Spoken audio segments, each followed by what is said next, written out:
한편 창세기 17장 7절을 보면 내가 이 땅을 내 자손에게 주리라라는 말씀이 나오는데 하나님이 그 땅을 내 자손에게 주리라라고 하시고 아브라함은 언급하지 않습니다. 하나님은 아브라함더러 그의 고향과 친척과 아버지의 집을 떠나 가나안으로 가라고 명령하시고서도 그에게 이 땅을 주지 않으시려는 것 같습니다. 하지만 다른 구절에서는 아브라함도 언급되어 있습니다. 13장 15절을 봅시다. 보이는 땅을 내가 너와 내 자손에게 주리니 영원히 이르리라. 여기서는 너와 내 자손이라고 되어 있습니다. 계속해서 17장 8절을 봅시다. 내가 너와 내 후손에게 내가 거류하는 이 땅, 곧 가나안 온 땅을 주어 영원한 기업이 되게 하고 나는 그들의 하나님이 되리라. 여기서도 너와 내 후손이라고 되어 있습니다. 정리해 보면 17장 7절에서만 내 자손이라고 되어 있고 13장 15절과 17장 8절에 너와 내 자손이라고 나와 있습니다. 그런데 여기서 나오는 내 자손은 언제나 단수입니다. 갈라디아서 3장 16절이 이 점을 분명히 하고 있고 또 이 자손은 예수 그리스도라고 밝힙니다. 이 점을 염두에 두면서 아브라함에게도 이 땅을 주어지는 것인지 또 주어진다면 어떻게 주어지는 것인지 알 수 있습니다. 창세기 15장 12절로 가봅시다.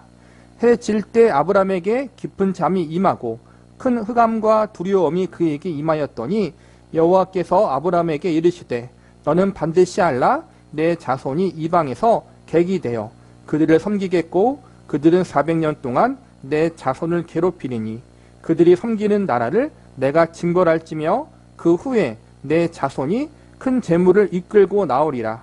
너는 장사하다가 평안히 조상에게로 돌아가 장사될 것이요 내 자손은 4대 만에 이 땅으로 돌아오리니 이는 아모리 족속의 죄악이 아직 가득 차지 아니함이니라 하시더니 하나님은 이 땅이 아직 아브라함의 기업이 아니라고 하십니다. 400년이 지나고서야 아브라함의 후손들이 이 땅으로 돌아오게 될 것이고 그때야 가나안 땅이 그들의 기업이 되리라고 말씀하십니다. 좀 더 살펴봅시다. 사도행전 7장 2절입니다. 스데반이 이르되 여러분 부형들이여 들으소서. 우리 조상 아브라함이 하란에 있기 전 메소보다미아에 있을 때에 영광의 하나님이 그에게 보여 이르시되 내 고향과 친척을 떠나 내가 내게 보일 땅으로 가라 하시니 아브라함이 갈대아 사람의 땅을 떠나 하란에 거하다가 그의 아버지가 죽음에 하나님이 그를 거기서 너희 지금 사는 이 땅으로 옮기셨느니라. 그러나 여기서 발붙일 만한 땅도 유업으로 주지 아니하시고 다만 이 땅을 아직 자식도 없는 그와 그의 후손에게 소유로 주신다고 약속하셨으며 아브라함에게는 발붙일 만한 땅도 주시지 않았다고 합니다. 가나안 땅에 사는 동안 아브라함이 가진 땅은 무덤이 전부였습니다. 헷 족속에게서 막벨라 굴을 사서 아내 사라를 장사 지내고 후에 아브라함 자신도 거기에 묻혔습니다. 무덤 하나 말고는 가나안 땅에 그의 소유가 없었던 것입니다. 아브라함에게는 발붙일 만큼의 땅도 없었지만 이제 하나님은 아브라함의 자손에게 땅을 주실 것입니다. 그런데 왜 400년 후 곧 4대가 지나서야 가나안 땅이 아브라함의 자손의 기업이 될 수 있다는 것일까요? 그것은 출애굽 사건이 먼저 있어야 했기 때문입니다. 출애굽은 구원을 상징하는 사건입니다. 그래서 출애굽 사건을 통과해야만 가나안이 이스라엘의 유업이 될 수 있는 것입니다. 십자가 없이 가나안 땅에 들어갈 수는 없습니다. 가나안은 천국을 상징하고 땅 구원받은 자의 기업을 상징하기 때문입니다.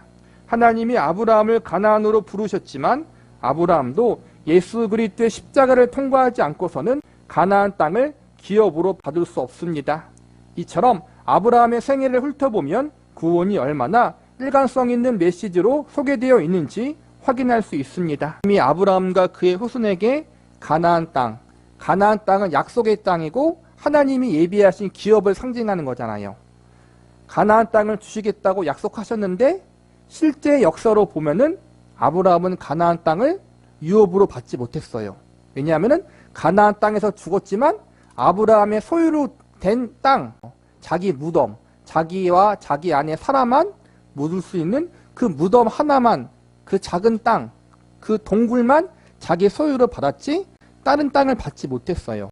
그리고 아브라함이 죽은 후에 수백 년 후에 출애굽 사건 이후에 이제는 출애굽 2세대들이 가나안 땅에 들어가서 기업을 얻잖아요. 근데 어찌 보면은 하나님이 약속을 주시고 왜 아브라함이 아니라 한참 수백 년이 지난 후 애굽에서 나온 이스라엘 백성들에게 가나안 땅을 주셨는가? 이것은 상징적인 부분이 있다는 거예요. 애굽에서 나온 사건은 구원을 의미하잖아요. 구원받은 자들이 하나님의 기업, 하나님의 유업을 물려받을 수 있다는 것을 상징적으로 알려주기 위해서라는 거예요. 그리고 그 구원의 사건은 곧 예수 그리스도, 하나님이 예비하신 메시아 대신 예수님을 통해서 구원받을 수 있다. 출애굽 사건 전에 뭐가 있어요? 10가지 재앙, 그리고 마지막 재앙, 유월절이 있잖아요. 하나님이 예비하신 방법, 문설주에 피를 발라야지 죽음이 넘어간다. 그 사건이 결국에는 예수님을 통해서 예수님의 십자가 구속의 사역을 통해서 우리가 구원받을 수 있다는 거 알려주잖아요. 그러니까 그런 구원 사건이 있은 후에 하나님이 예비하신 기업, 하나님의 유업을 물려받을 수 있다는 것을 알려주기 위해서 출애굽 세대들이 가나안 땅에 들어간 거란 말이에요. 이것을 통해서 하나님의 구원의 사역은, 하나님이 예비하신 천국은, 하나님의 기업은 구원받은 하나님의 백성만 들어갈 수 있다. 그리고 구원받을 수 있는 조건은 오직 하나님이 예비하신 방법, 하나님이 예비하신 예수님밖에 없다. 이것을 알려주는 사건이 바로 아브라함에서부터 출애굽 세대들이 가나안 땅에 들어가는 그 과정 가운데 보여준 사건이라는 거예요. 아브라함의 생애는, 그리고 아브라함 이후에 나타난 이삭도 그렇고 야곱도 마찬가지고 모세도 마찬가지고 출애굽 백성도 마찬가지고 모두 구원의 방법이 무엇인지, 어떻게 하나님이 그들에게 구원을 주시고 하나님의 기업을 주시는지를 알려주는 상징의 모습이라고 볼 수 있는 거예요. 우리에게 알려주는 거예요. 그걸. 창세기 15장 2절부터 봅시다.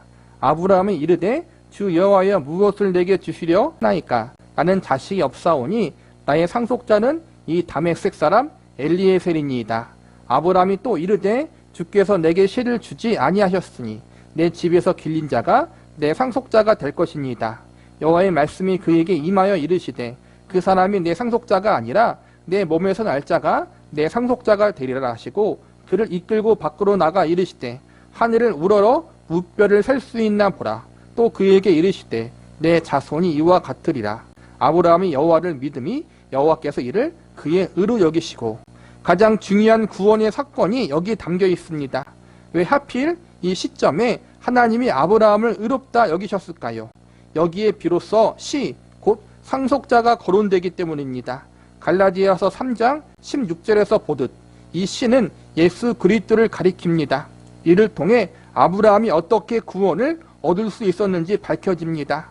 아브라함은 하나님을 믿었기 때문에 구원 얻은 것이 아니었습니다. 이 시 곧 예수 그리스도로 말미암아 구원받은 것입니다.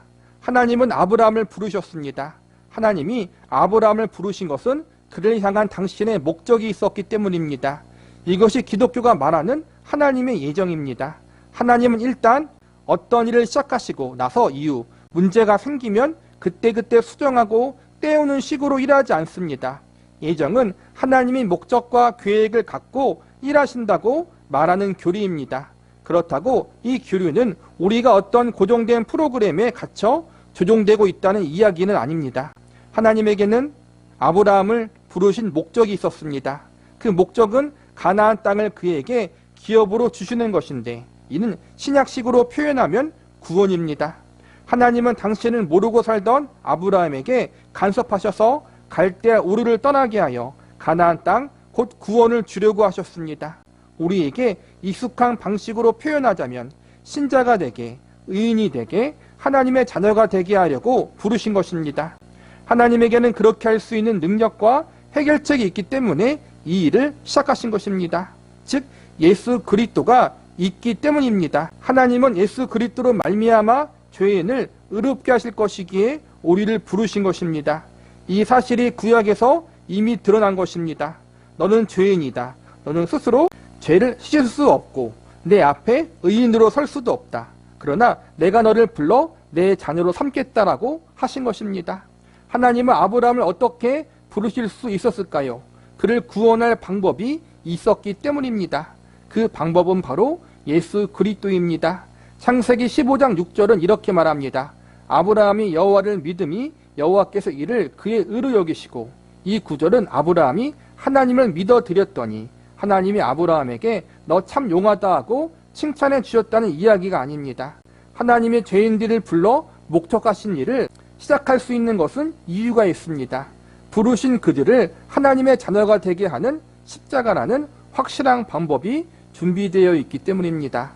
이 부분이 우리가 어려운 부분이고 구약만 봐서는 알 수 없는 부분이에요. 그래서 구약의 말씀은 늘 신약의 말씀을 관점, 기준으로 봐야 되는 거예요. 구약만 볼 때는 아브라함이 예수님에 대해서 모르는 것처럼 보이지만 나중에 복음서에 보면 예수님이 뭐라 그래요? 아브라함은 내가 올 것을 보고 기뻐했다라고 나오잖아요. 즉 아브라함이 이때 하나님이 아브라함의 씨를 통해서 천하 만민에게 복을 준다는 그 말씀이 곧 예수님을 통해서 심판으로 갇혀있는 인간들을 구원하시겠다라는 그 하나님의 계시의 말씀을 알게 되었고 그걸 믿게 되었다라는 거예요. 구약에 나타나지 않지만 신약의 관점으로 본다면은. 그래서 아브라함을 부르신 하나님은 단순히 아브라함만 부르고 끝나는 것이 아니라 그를 예수 그리스도를 통하여 구원하시고자 하는 계획을 세우시고, 그리고 그렇게 부르시고 그를 믿음의 조상으로 세우신 거란 말이에요. 그리고 훗날 구약의 모든 백성도 마찬가지예요.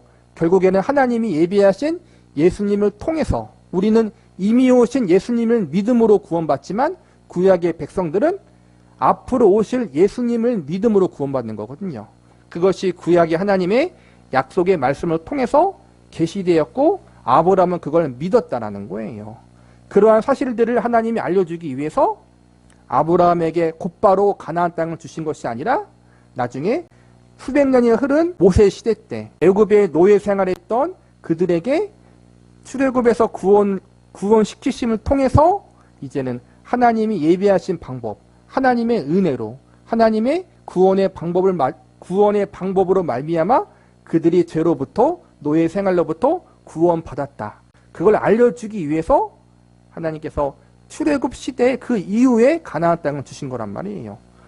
그러니까 좀 복잡하지만 하나님의 다 계획이 있었다라는 거예요. 한마디로 그냥 이루어진 것이 아니라 태초부터 구원의 방법은 하나님의 은혜고, 그리고 그것은 예수 그리스도를 통해서만 이루어진다.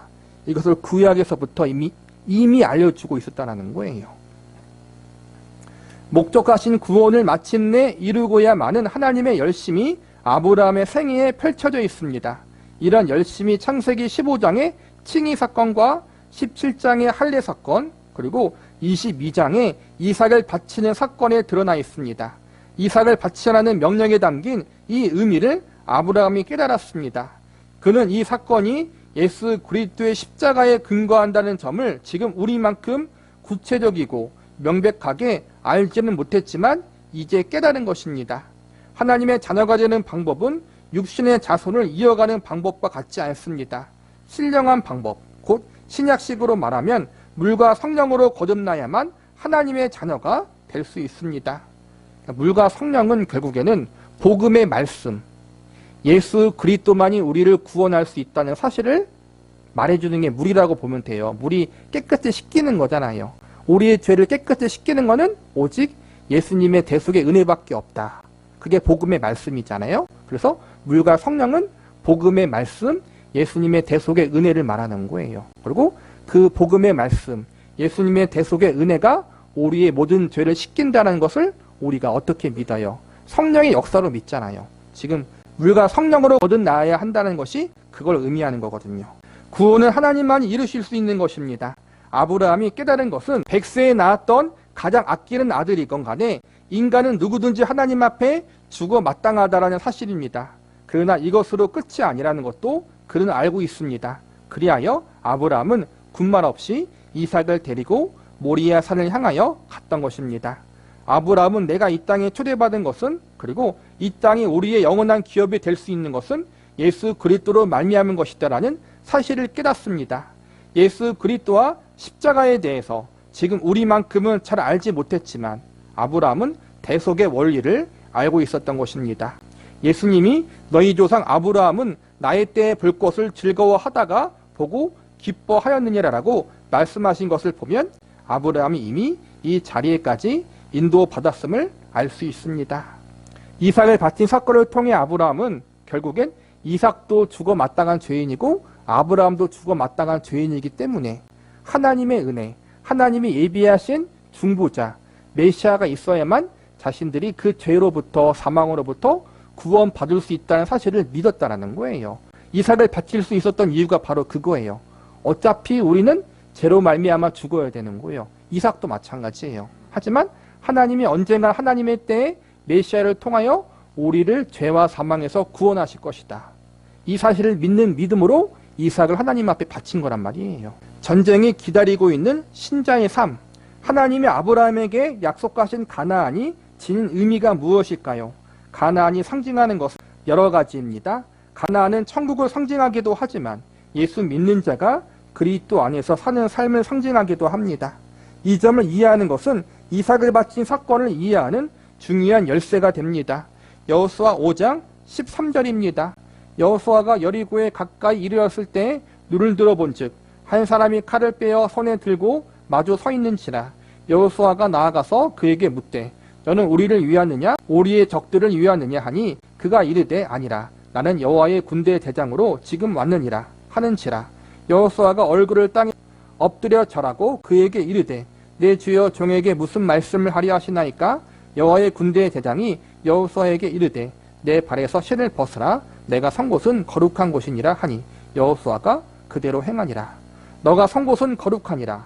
저는 이 구절이 가나안에 대한 묘사 중 가장 아름다운 묘사라고 생각합니다. 가나안에 대해 생각할 때 기억해야 할 중요한 사실은 바로 이것입니다. 성경에서 가나안은 젖과 꿀이 흐르는 땅이라고 소개되지만 이스라엘 백성들이 가나안에 들어가서 맛본 것은 평화가 아니라 전쟁이었습니다. 들어가자마자 전쟁을 해야 했습니다. 여리고성을 무너뜨려야 했고 아이성 전투가 기다리고 있었습니다. 여호수아는 출애굽한 이스라엘 백성과 함께 평생 싸워야 했던 것입니다. 예수를 믿고 나면 즉시 천사 같은 존재가 되어 바로 천국 같은 삶이 펼쳐질 것이라고 기대했습니까? 우리가 하나님의 사람으로 살고자 할 때 맨 처음 만난 것은 여리고성을 무너뜨리고 아이성을 정복해야 하는 전쟁 같은 삶입니다. 젖과 꿀이 흐르는 가나안인데도 전쟁이 기다리고 있습니다. 바로 육신과의 전쟁입니다. 그 땅을 점거하여 살고 있는 육신을 몰아내는 싸움을 해야 합니다. 구습을 쫓는 애쓰람을 벗어버리는 전쟁이 필요한 것입니다. 가나안에 들어가면 이 전쟁을 해야 합니다. 이 전쟁을 성령님이 지휘하십니다. 그러니까 가나안 땅이 의미하는 게 크게 두 가지라는 거예요. 이제는 출애굽 때까지만 해도 가나안 땅은 약속의 땅이고 그곳은 천국을 상징해요. 그런데 출애굽 이후부터는 이제 여호수아기부터는 그곳이 천국이라기보다는 다른 의미, 하나님의 백성이 구원받았는데 그 구원받은 인생 가운데 하나님 백성답게 살아가는 삶을 의미해요. 거기서는 가나안 땅에는 전쟁이 있잖아요. 구원받은 자로서 하나님 백성으로서 합당하게 살기 위해서는 믿음의 선한 싸움을 싸워 나가야 된다는 거예요. 죄와 싸우고 우리를 미혹하는 세력과 싸우고. 그래서 이제는 출애굽까지는 가나안이 천국을 상징하지만 그 이후부터는 구원받은 신자가 삶 가운데 믿음의 선한 싸움을 싸워 나가는 그러한 삶의 과정도 의미해요. 그 두 가지가 있어요. 그래서 무조건 가나안은 천국이다 그렇게만 보면 안 돼요. 두 가지 의미가 있다. 다시 본문으로 가봅시다. 여호수아가 여리고에 가까이 이르렀을 때 어떤 사람이 칼을 빼들고 여호수아 앞에 서 있습니다. 여호수아가 그의 정체를 묻자 이렇게 답합니다. 나는 여호와의 군대 대장으로 지금 여기에 왔느니라. 지금 여기 가나안 땅을 가리켜 자기는 이 땅에서 전쟁할 군대 대장으로 왔다는 것입니다. 가나안 땅인데 전쟁이 전제되어 있는 것입니다. 이런 전쟁은 애굽이나 광야에서는 일어나지 않았던 전쟁입니다. 하나님이 모세를 불러 하신 명령은 너는 내 백성을 애굽에서 꺼내어 젖과 꿀이 흐르는 땅 가나안으로 들어가게 하라는 것입니다. 이것이 출애굽 사건이 담긴 하나님의 계획입니다. 애굽에서 빠져나온 일만을 출애굽 사건의 전부라고 생각하면 출애굽에 대해 아직 절반밖에 모르는 것입니다. 가나안까지 들어가야 출애굽이 완성됩니다. 그런데 가나안에 들어갔다고 해서 곧바로 젖과 꿀이 맛볼 수 있는 것이라고 생각하지 마십시오. 물론 하나님은 우리의 주인이자 보호자이십니다. 하지만 우리가 가나안에서 해야 하는 것은 전쟁입니다. 공중의 권세 잡은 자와 싸워야 하는 영적 전투, 곧 성전이 우리를 기다리고 있습니다. 신자들이 종종 오해하는 대목입니다. 창세기 22장은 아브라함이 바로 이런 싸움을 해야 했음을 보여줍니다. 아브라함은 이삭을 낳아 영적 자손을 얻었음에도 그를 기다리고 있었던 것은 평탄한 삶이 아니라 아들 이삭을 바쳐야 했던 전쟁 같은 갈등이었던 것입니다. 우리는 이미와 아직 사이에 살고 있어요. 이미는 뭐냐? 이미 예수님이 이 땅에 오셔서 대속의 사역을 이루셨어요. 그래서 그 예수님을 믿는 자마다 하나님의 자녀가 되는 권세를 받아요. 그래서 하나님의 자녀가 되어서 성령님이 우리의 마음 가운데, 우리 가운데 거하심으로 성령님과 동행하는 삶을 살 수 있어요. 그러므로 하나님의 다스림과 통참을 받는 그러한 삶을 살 수 있어요. 천국이란 개념이 첫 번째로 하나님의 통치와 다스리심이 있는 곳이잖아요. 또 우리는 지금 천국에서 살고 있는 거예요. 영적으로. 그런데 아직 예수님은 재림하지 않으셨어요. 하늘로 올라가신 예수님은 다시 재림하실 거예요. 그 재림하실 때 하나님이 이 땅에 완전한 천국, 새로운 세상을 만드실 거예요. 그 전까지는 이미 구원을 받았지만 우리가 출애굽 백성들이 가나안 땅에 들어가서 전쟁을 했던 것처럼 우리가 구원은 받았지만 아직 천국에 가지 않았기 때문에 이 땅에서 믿음의 선한 싸움을 싸워 나가야 한다는 거예요. 구원이 끝이 아니라 구원 이후에 믿음의 선한 싸움을 싸워 나가야 하는 그러한 과정이 우리에게 필요하다는 거예요. 그게 아브라함에게도 있었고 이스라엘 백성들에게도 있었고 우리에게도 있다는 거예요. 우리는 그래서 이미 구원받았지만 아직 온전하게 구원의 완성의 자리에 이르지 않았다. 천국에 아직 가지 않았다. 천국을 미리 맛볼 수는 있지만 아직 아니다. 이 사실을 기억하면서 이미와 아직 사이에서 갈등하고 그리고 믿음의 싸움을 싸워 나가는 그러한 과정과 시간을 반드시 지나가야 한다는 거예요. 마침내 우리가 다다를 자리, 이삭을 바친 사건이 주는 또 하나의 메시지가 있습니다. 여기까지 오는 동안 아브라함 편에서는 미리 준비한 것이 아무것도 없었다는 사실입니다. 언제나 하나님이 먼저 그리고 전부 행하셨습니다. 그저 아브라함은 하나님이 베푸신 기적과 가르침과 인도를 받아 여기까지 이르렀을 뿐입니다. 참으로 은혜롭기 그지없습니다. 아브라함은 백세에 얻은 독자 이삭을 바쳤다. 그는 얼마나 큰 믿음을 가졌는가 하는 시기의 설교를 들어본 적이 있을 것입니다. 아브라함의 훌륭한 믿음을 칭송하는 설교를 들을 때마다 우리는 기가 죽고 낙심합니다. 하지만 이 사건의 핵심은 하나님이 아브라함에게 이삭을 바치라고 명령했을 때 아브라함을 불평하거나 지체하지 않았다는 데 있지 않습니다. 이보다 훨씬 중요한 것은 아브라함이 이 자리에까지 이르도록 참으시며 인도하신 하나님의 열심 있는 손길입니다. 만약 성경이 아브라함은 처음부터 대단한 믿음의 사람이어서 이후에 독자 이삭까지 기꺼이 바쳤다고 이야기하는 것이라면 그의 생애는 우리에게 어떤 의미를 줄 수 있을까요? 이제 겨우 초등학교 다니는 아이 앞에 아인슈타인을 데려다 놓고 수학 경시대회를 여는 꼴입니다. 초등학생이 질 것은 너무 뻔한데 아인슈타인은 역시 뛰어나다. 그런데 저 초등학생은 한 문제도 풀지 못했다라고 한다면 공정한 평가일까요? 신앙은 우리 자신이 스스로 만들어낼 수 있는 것이 아니라 다른 사람과 비교할 수 없습니다. 우리 스스로 자라나는 것이 아니라 하나님의 인도를 받아야 성장합니다. 초등학생을 아인슈타인과 단순 비교할 수 없는 법입니다. 아인슈타인은 도달할 지점이고 초등학생은 이제 막 출발선에 선 사람이니 말입니다. 혹 이 학생이 장차 아인슈타인보다 더 뛰어난 사람이 될지는 아무도 모릅니다. 우리가 어느 수준에 있는지 깨달아야 하지만 한편 우리는 나날이 자라고 있다는 사실도 잊지 마십시오. 우리는 여전히 하나님의 일하심으로 성장해가는 자녀입니다. 하나님이 일하고 계시니 우리는 그저 앉아 놀고 먹으면 될까요? 그렇게 퍼져 앉아 있으면 얻어 터지는 일밖에 없습니다. 그러면 올바르하는 것이 잘하는 것일까요? 차근차근 크는 것보다 강한 것은 없습니다. 단계를 훌쩍 뛰어넘는 탁월함이 모두에게 요구되는 항목은 아닙니다. 하나님은 결국 우리를 아브라함이 보인 믿음의 경지까지 이끌어 가실 것입니다. 지금 우리 수준에서는 11조 내는 것도 아까워서 벌벌 떨지만 하나님은 마침내 우리를 아브라함이 이삭을 드리는 자리까지 이끄실 것입니다. 이런 하나님의 일하심을 아브라함의 생애가 잘 보여주고 있습니다. 믿음은 성장하고 자라나는 거라는 거예요. 단번에 우리의 믿음이 아브라함이 이삭을 바치는 수준까지 가는 게 아니라는 것을 지금까지 계속 배웠잖아요. 불신자였던 아브라함을 불러서 마침내 이삭을 바치는 자리, 나에겐 예수 그리스도의 십자가가 필요하다, 대속자가 필요하다, 그 사실을 아는 자리에까지 가게 하고 그의 모든 걸 주님 앞에 내려놓을 수 있는 자리에까지 아브라함이 가기까지 수십 년이 걸렸잖아요. 우리도 마찬가지라는 거예요. 지금 그 과정 가운데 있다라는 거예요.